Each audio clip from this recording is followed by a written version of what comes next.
जब नए साल की शुरुआत हो रही है तो रेवती नक्षत्र है वो बुध का नक्षत्र है और तीसरे चरण में उस समय नक्षत्र जो है विचरण कर रहा होगा। तो बुध के नक्षत्र आश्लेषा, ज्येष्ठा और रेवती जिनका भी जन्म हुआ है उन लोगों के लिए मैं कहूंगी कि आपको अपने शरीर की रक्षा करनी बहुत अधिक जरूरी है, क्योंकि यहाँ पे अगर आप देखेंगे तो बुध जो है वक्री भी है, अस्त भी है, साथ ही साथ वर्गोत्तम भी है।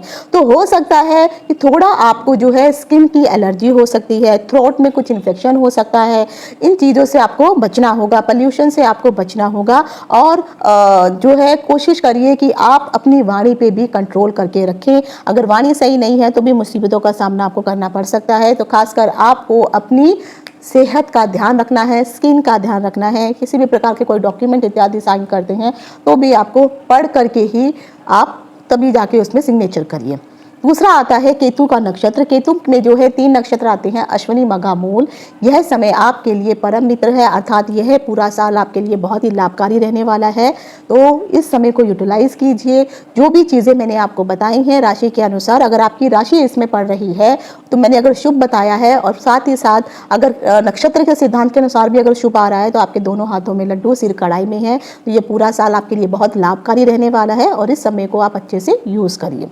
अब आता है शुक्र का नक्षत्र, भरणी, पूर्वा फाल्गुनी और पूर्वाषाढ़ा। यहाँ पर नक्षत्र सिद्धांत के अनुसार यह साल आपके लिए मित्रवर्त रहने वाला है, अर्थात आपके लिए भी यह साल शुभकारी रहने वाला है। तो जो भी शुक्र से संबंधित आप व्यवसाय कर रहे हैं, लेकिन खासकर मैंने कहा है कि सिर्फ आपको अपनी दृष्टि को जो है संभाल के रखना है। मन में उठने वाले जो विचार, गलत विचार होंगे, सिर्फ उनसे ही आपको जो है अपनी रक्षा करनी है, चरित्र को बनाए रखना है। तब ही ये जो साल है आपके लिए बहुत शुभ रहने वाला है। दोबारा ये साल वापस नहीं आएगा, इसीलिए कोशिश करिए इस साल को जितना यूटिलाइज कर सकते हैं, चाहे आप व्यवसाय में करिए, चाहे आप जॉब करिए, या फिर आप शुक्र से संबंधित किसी भी प्रकार का कोई भी कार्य कर रहे हैं, आईटी क्षेत्र में है तब भी फायदा है, इलेक्ट्रॉनिक डिवाइस इत्यादि अगर आप में कार्य करते हैं तब भी आपको बहुत फायदा होने वाला है।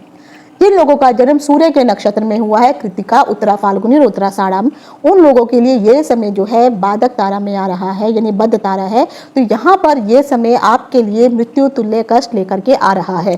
तो यहाँ पे मृत्यु तुल्य कष्ट का मतलब ये नहीं है कि हाँ कि आपको कोई बीमारी हो जाएगी या नहीं। यहाँ पर एक तो क्योंकि सूर्य का नक्षत्र है तो आपको तो सरकार से थोड़ा बच करके रहने चाहिए। अगर आपको एक सरकार से संबंधित गलत कार्य कर रहे हैं तो आपको मुश्किलों का सामना करना पड़ेगा, क्योंकि शनिदेव इस बार मंत्री हैं। तो अगर आपने कुछ गलत कार्य किए हैं, घूस इत्यादि की ले रखी है या लेते हैं, या सरकार से जुड़ा हुआ कोई भी अगर आप जॉब भी कर रहे हैं और उसमें कुछ गलत कर रहे हैं, तो आपको इस साल जो है बहुत संभल करके, सतर्क रह करके रहने की ज़रूरत है। क्योंकि बद्ध तारा का मतलब मृत्यु ही नहीं होता है, मुसीबत और परेशानियां भी मृत्यु तुल्य ही मानी जाती हैं। आपको अपनी मान मर्यादा, प्रतिष्ठा इत्यादि का ख्याल रखना होगा। बेइज्जती होना भी कहीं ना कहीं मृत्यु तुल्य ही माना जाता है।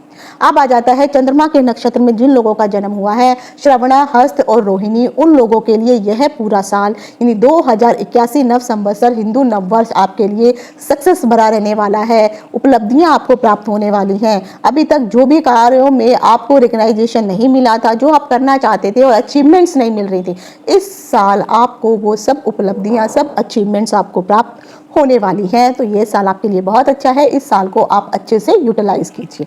अब आ जाता है मंगल के नक्षत्र में मृगशिरा, चित्रा और धनिष्ठा। जिन लोगों का जन्म मंगल के नक्षत्र में हुआ है उन लोगों के लिए यह साल जो है प्रत्यारी तारा में रहने वाला है, यानी यह आपके लिए बाधाओं वाला साल रहने वाला है। किसी न किसी प्रकार की बाधाएं आपके कार्य क्षेत्र में आती रहेंगी, आपके कामों में आती रहेंगी, आपके पारिवारिक जीवन में आती रहेंगी।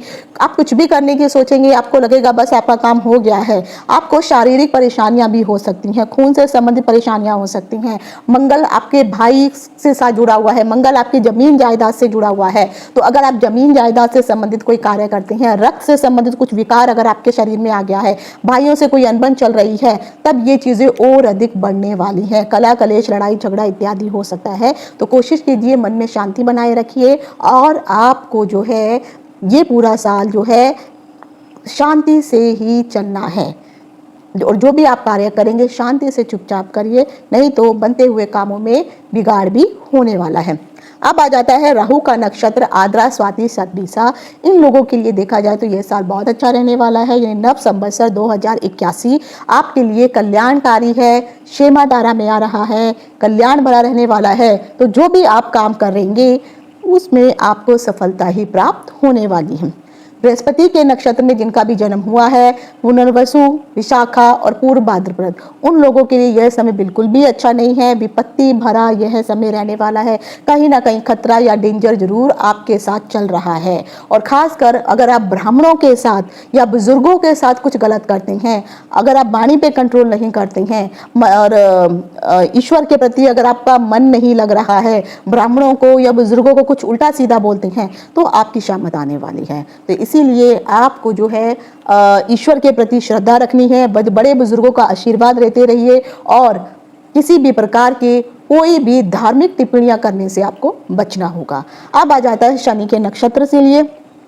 जिन भी लोगों का जन्म जो है पुष्य, अनुराधा और उत्तर भाद्रपद में हुआ है, आपके लिए यह समय बहुत अच्छा रहने वाला है। एक तो शनि इस साल 2081 नव संवत्सर के मंत्री भी हैं और साथ ही साथ आपके लिए यह समृद्धिदायक समय रहने वाला है, क्योंकि आप पूरा साल आपको धन प्राप्ति होती ही रहने वाली है। किसी न किसी कारण आपको धन मिलेगा ही मिलेगा, क्योंकि आपका जो है संपत्ति तारा में ये साल आ रहा है।